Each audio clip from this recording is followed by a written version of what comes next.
President Biden answered questions from reporters at the White House today, including about Israel's response to the Iranian missile attack and whether Israeli Prime Minister Benjamin Netanyahu is trying to influence the U.S. election. The Israelis have not concluded what they're going to do in terms of a strike. If I were in their shoes, I'd be thinking about other alternatives than striking oil fields. No administration has helped Israel more than I have. None. None. None.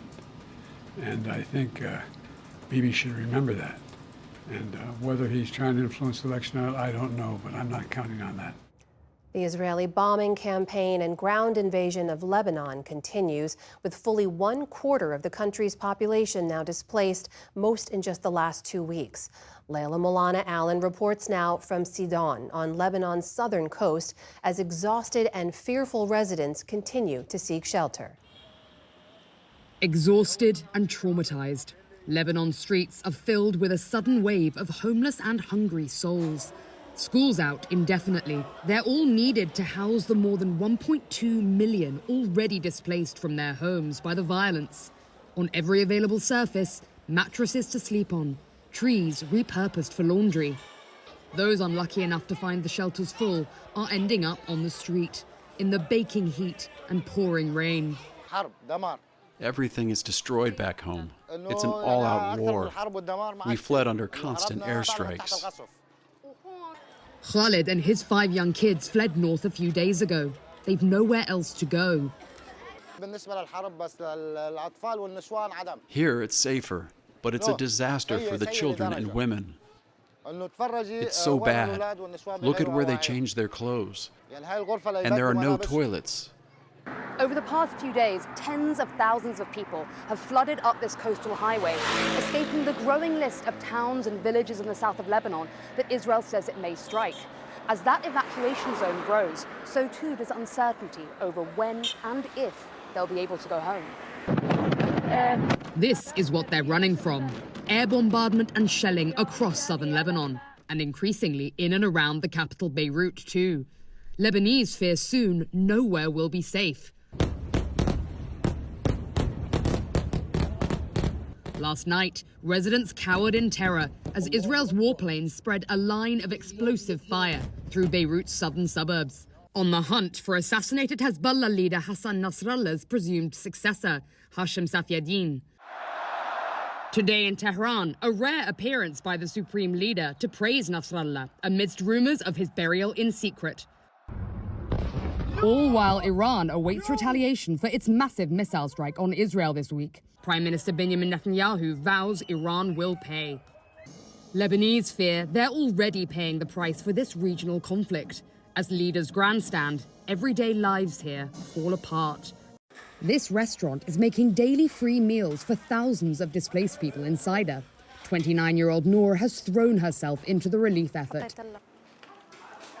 Sometimes people are crying, sometimes are asking for food, sometimes people are asking for clothes or shelter to where to sleep. Sometimes it's someone you know or your friend at school, at the old school, we're neighbors. So when you hear that someone is dead or someone is injured and you can't help them, this is so sad. Just down the road in Ain el-Delb, community answered the call to action too. They thought they were safe here. They never imagined they'd be victims themselves. Julia Ramadan and her mother were among those buried in a mass funeral days later. Coffin after coffin, a community in mourning. Julia had been volunteering, making food for displaced families. She'd come home from her student accommodation in Beirut after the suburbs were badly bombed, thinking it safer. When she called, she said, and I didn't think it was important at the time, but she said, if I have to die, I want to die next to you. Last Sunday, after delivering sandwiches to those seeking shelter, the family came home to rest. Then, 2 missiles smashed into the building. Julia's brother Ashraf was buried under the rubble for hours awaiting rescue. He was still there when his friends, calling to him, told him his mother was dead. كنت مسلم جدل إنه أمي ما رح تطلع خلص عنا I شهيد thought بالعائلة. maybe she'd died of fear, كان but رهاني I على thought جوليا قد Julia ما هي would make it شخص out ناضج because she's وقوي. strong. قلت بتعملها وبتطلع. They found Julia at طلعوها midnight. تقريباً الساعة She had 12 بالليل. suffocated. When I saw my mother and sister's bodies at the hospital, they didn't have a single scar, but not being able to أبداً breathe أبداً ما under في the ولا rubble أي killed كدمات ولا them. أي شيء. Having lost the sister he calls his closest confidant, Ashraf is struggling to keep going and to forgive.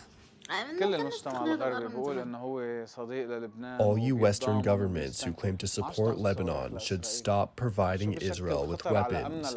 How did she threaten Israel's security and peace? I was texting her a few minutes ago. You still send her text messages when you're Yes. thinking about her?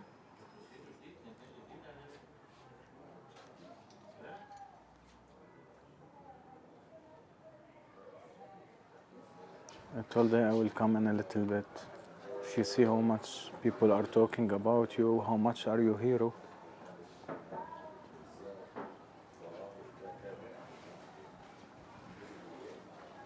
She's my hero. Just one of many shattered families here. Civilians say they're caught up and dying in a war they didn't start and don't want to fight. They fear no one is listening.